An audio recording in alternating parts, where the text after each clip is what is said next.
Hi, I'm Emily. Life was pretty sweet. I had just gotten engaged to David, the love of my life.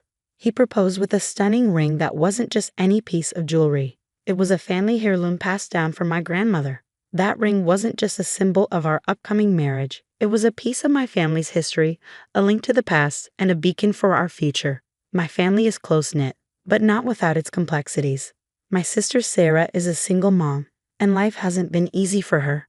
Financial struggles are a constant, and raising her son Alex on her own hasn't been simple. Mom and Dad often step in to help, both financially and emotionally.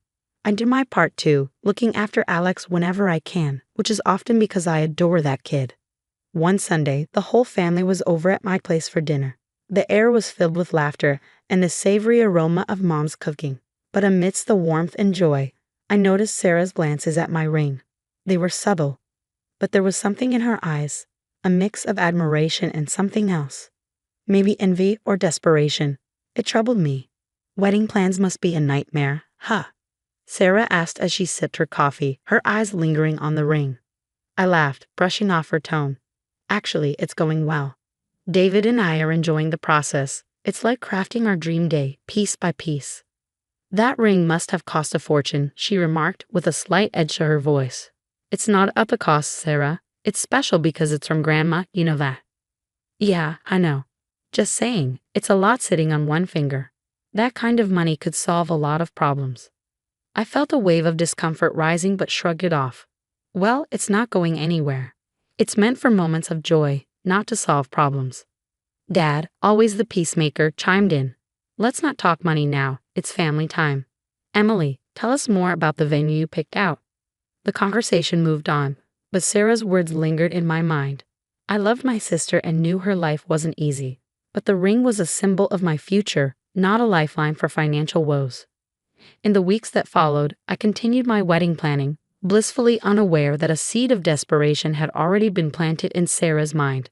Our lives were about to get a lot more complicated, and that Sunday's harmony was just the calm before the storm. Little did I know, my support for Sarah, despite the red flags, would soon be tested beyond anything I could have imagined. Everything came crashing down the morning I couldn't find my ring. It was a routine morning until then. Coffee brewing, sun shining, and I was getting ready for work. That ring had its special spot on my dresser, but it wasn't there.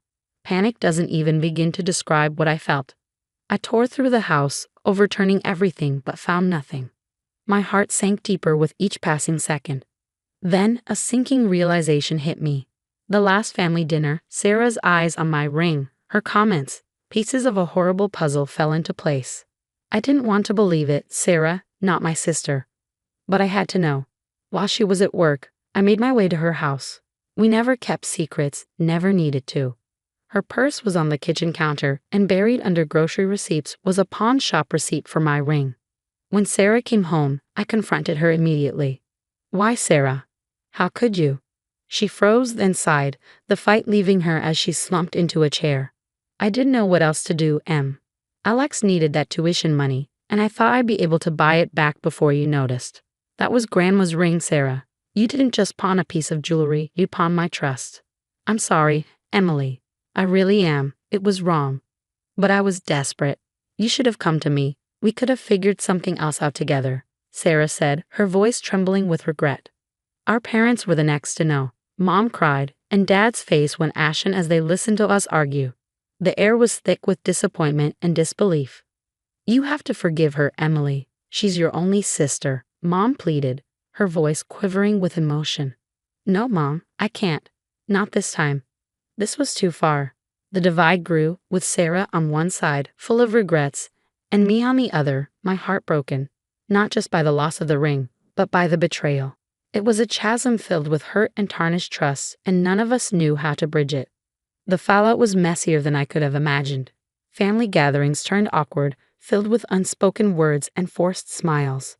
Friends picked sides without fully understanding the rift. Sarah tried to make amends, offering to pay back every cent, but the damage was done.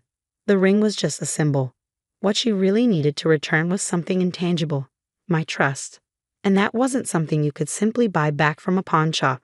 I started by reaching out to Jenna, a good friend who had also been hurt by Sarah in the past. Over coffee one morning, I spilled everything. Jenna wasn't surprised. Can't say I'm shocked, Em. She's been sketchy for a while. What are you thinking? I want to expose her, Jenna, not just for me, but for all of us she's hurt. I'm thinking social media, community boards, anywhere her actions can be spotlighted without me having to go too public. Jenna nodded, sipping her latte. Subtle but effective. Count me in. We spent hours planning, gathering stories from others, compiling evidence, and crafting posts that highlighted Sarah's pattern without stepping into defamation, just the hard truths. Each post was designed to resonate, to make others think twice about the Sarah they thought they knew. It started slowly, a shared post here, a whispered story there, but soon it picked up speed. One evening, I heard from an old neighbor. Emily, I saw your post. I couldn't believe it was Sarah doing all that. Really eye-opening. Thanks for reaching out. It's important that people know who they're really dealing with. As more people talked, Sarah's reputation began to crumble. Invitations dried up, her social circle shrank. The real kicker came when her employer caught wind of the controversy. They called her in, questioned her integrity, and by the end of the week, she was out of a job. Can you believe they fired me over some stupid rumors? Sarah confronted me one day at Mom's house, her eyes blazing. They're not rumors if they're true, Sarah. You did this to yourself. This is how you get back at me, by ruining my life. You ruined mine first, Sarah. I trusted you. She scoffed, looking around as if hoping for an ally. But even Mom and Dad had little to say, their disappointed glances telling their own story. Sarah's voice broke as she spoke again. I was desperate, Emily. I never meant for any of this to happen. I thought you'd understand. Maybe forgive me. Forgiveness isn't just given, Sarah. It's earned. And right now, I can't see myself getting there anytime soon. Leaving Sarah in the living room, I stepped out into the backyard, feeling a mix of relief and sorrow. It wasn't just about exposing her. It was about setting things right, or at least as right as they could be, given the mess. The community hall buzzed with anticipation. It was the annual neighborhood gala, and normally I would be excited. Tonight, though, my stomach churned with a mix of nerves and resolve. Tonight, Sarah's actions would come to light, not just to a few, but to everyone that mattered in our community. As the evening rolled on, whispers grew into conversations. Screens displayed emails, texts, and transactions, all meticulously verified and presented. The crowd's mood shifted as the realization of Sarah's deceit sank in. Can't believe Sarah would go that far, someone muttered nearby. Taking advantage of her own sister, that's just cold, another added. The room's temperature seemed to drop a few degrees when Sarah walked in. Her eyes widened as she took in the screens, the whispering crowd, her world unraveling in real time. Emily, please, can we go outside and talk? Her voice was barely a whisper amid the growing murmurs of the hall. Outside, under the faint glow of the streetlights, Sarah looked smaller somehow, diminished. Why did you have to do it like this, Emily? In front of everyone? This wasn't just about me, Sarah. It's about all the people you hurt, all the trust you broke. It wasn't right to keep that hidden. I know I messed up, but this is my life falling apart, Sarah whispered, her voice breaking. It was your choices that brought us here, not mine, I replied, watching as tears rolled down her cheeks unchecked. I know, she nodded, her voice trembling.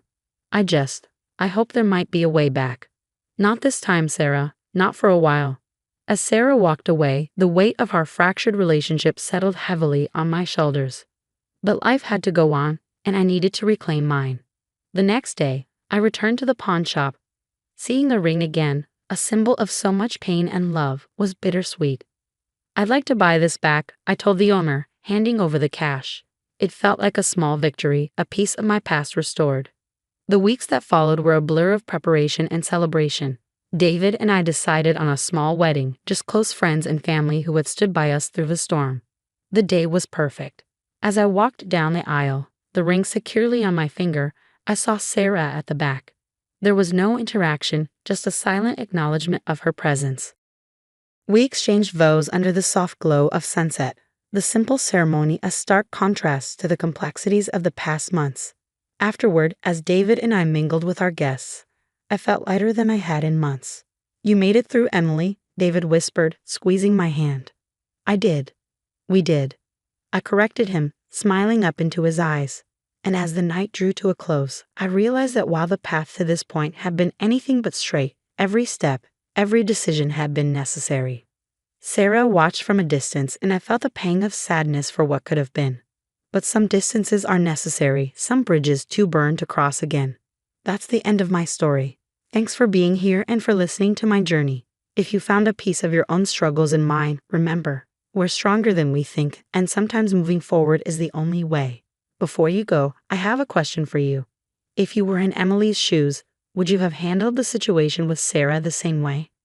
Do you believe in giving second chances to family members who betray your trust, or do some betrayals cut too deep to ever forgive? Would you have exposed Sarah publicly or dealt with it privately? I'm really curious to know how you would have approached this situation. It's a tough one, and I bet everyone has a different take on it. Let's get a conversation going in the comments. Your opinions might help someone else who's dealing with a similar situation. Do you think Emily's approach was justified, or was there a better way to handle it? And what about Sarah? Does she deserve a shot at redemption after what she did? If you enjoyed this story or found it thought-provoking, please give the video a thumbs up. It really helps us out. And if you haven't already, make sure to subscribe to the channel for more stories like this one. We'd love to have you join our community. Thanks for watching, and I can't wait to see your thoughts in the comments below.